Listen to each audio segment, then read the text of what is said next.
আসসালামু আলাইকুম। দেখুন, এটাকে বলা হয় ঠেলার নাম বাবাজি। আমরা আগে অনেকবার শুনছি, মানুষে বলে, লোকে বলে যে বাবার উপরে বাবা আছে, কিন্তু আসলে না। শুধু তাই না, বাবার উপরে দাদাও আছে, দাদার উপরে আবার অনেক বড় কিছুও আছে।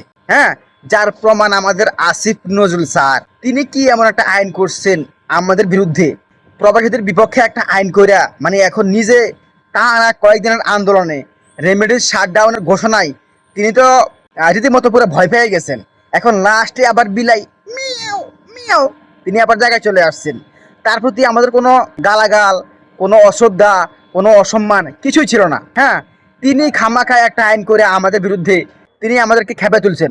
খেপায়া তোলার লগে লগে ফেসবুকে, ইউটিউবে, টিকটকে প্রবাসীরা হেরা একেবারে বল্লা, যেমন ধরে না বল্লা, সেইভাবে ধরছে আমাদের আসিফ নজরুল স্যারকে। কারণ কি ভাই, দিন শেষে আমাদের এই ছোট দেশের জন্য একমাত্র প্রবাসীরাই আছে। হ্যাঁ, যদি কেউ বিনা স্বার্থে দেশকে ভালোবাসে, তাহলে তারাই হচ্ছে এই প্রবাসীরা। হ্যাঁ, এখন দেখুন, লাস্ট গতকালকে দেখলাম আসিফুল স্যার তার ফেসবুক পোস্টে তিনি সব কিছু আবার মেনশন করছেন যে তার বিরুদ্ধে কেউ গুজব ছড়াইছে, মিথ্যা নিউজ ছড়াইছে, অনেক কিছুই বলছেন।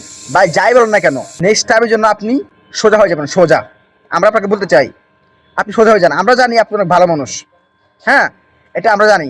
তো আমরা চাই আপনি আগামী দিন, যে কদিন আপনি থাকেন পদে, ভালো হয়ে থাকেন, মানুষের জন্য কাজ করেন, কোনো উল্টাপাল্টা কোনো আইন করবেন না। একটা আইন মন্ত্রণালয়ের দায়িত্ব আছেন, আপনি একজন আইনমন্ত্রী হিসাবে, যে যে কোনো খুশি আপনি যে আইন করবেন সেই আইনই আমরা মানবো, এটা কখনো ভাববেন না। ঠিক আছে?